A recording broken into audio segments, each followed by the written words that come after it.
ഇന്ന് നമ്മൾ അന്വേഷിക്കാൻ പോകുന്നത് നക്ഷത്രങ്ങളുടെ ഉള്ളിൽ നടക്കുന്ന അത്യന്തം ശക്തമായ ഭൗതിക പ്രക്രിയകളെക്കുറിച്ചാണ്. വലിയ നക്ഷത്രങ്ങൾ എങ്ങനെ സൂപ്പർനോവ പൊട്ടിത്തെറിക്ക് മുൻപ് തന്നെ ഭാരമേറിയ മൂലകങ്ങൾ നിർമ്മിക്കുന്നു എന്നത്. നക്ഷത്രങ്ങൾ വെറും വെളിച്ചം പുറപ്പെടുവിക്കുന്ന വസ്തുക്കളല്ല. അവയുടെ ഉള്ളിൽ ആണവ സംയോജനം നടക്കുന്ന വലിയ ഊർജ്ജകേന്ദ്രങ്ങളാണ്. നക്ഷത്രത്തിന്റെ കേന്ദ്രത്തിൽ നടക്കുന്ന ഈ സംയോജന പ്രക്രിയയാണ് അതിനെ താങ്ങി നിർത്തുന്നത്. ഒരു വലിയ നക്ഷത്രത്തിന്റെ ജീവിതം ഹൈഡ്രജൻ സംയോജനത്തോടെ ആരംഭിക്കുന്നു. ഹൈഡ്രജൻ അണുക്കൾ ചേർന്ന് ഹീലിയമായി മാറുന്നു. ഈ പ്രക്രിയയിൽ വലിയ അളവിൽ ഊർജ്ജം പുറത്തുവരുന്നു. ഈ ഊർജ്ജമാണ് നക്ഷത്രത്തിന്റെ പ്രകാശത്തിന്റെയും ചൂടിന്റെയും ഉറവിടം. കാലക്രമേണ ഹൈഡ്രജൻ കുറയുമ്പോൾ നക്ഷത്രത്തിന്റെ കേന്ദ്രഭാഗം ചുരുങ്ങാൻ തുടങ്ങും. ചുരുങ്ങുമ്പോൾ ചൂടും മർദ്ദവും വളരെ ഉയരും. ഈ പുതിയ സാഹചര്യത്തിലാണ് അടുത്ത ഘട്ടമായ ഹീലിയം സംയോജനം ആരംഭിക്കുന്നത്.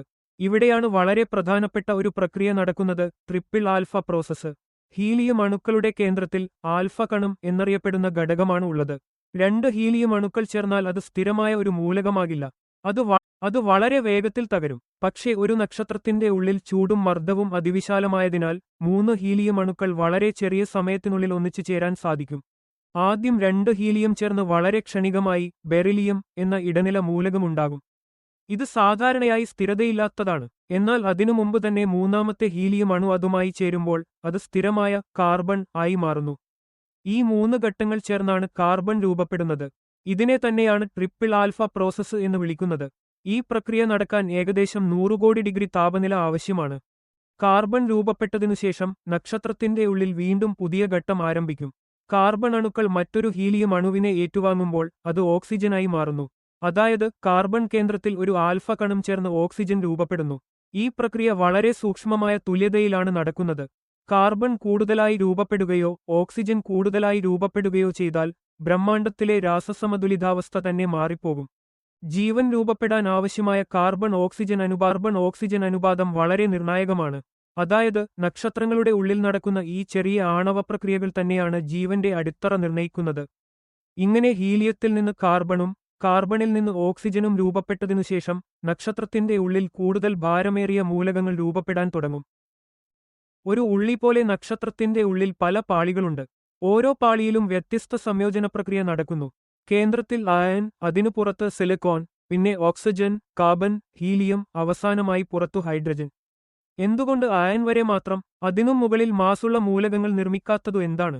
അയൺ ന്യൂക്ലിയസ് ഏറ്റവും സ്ഥിരതയുള്ളതാണ്. അയണിന് ശേഷം ഫ്യൂഷൻ നടത്താൻ എനർജി നൽകേണ്ടി വരും.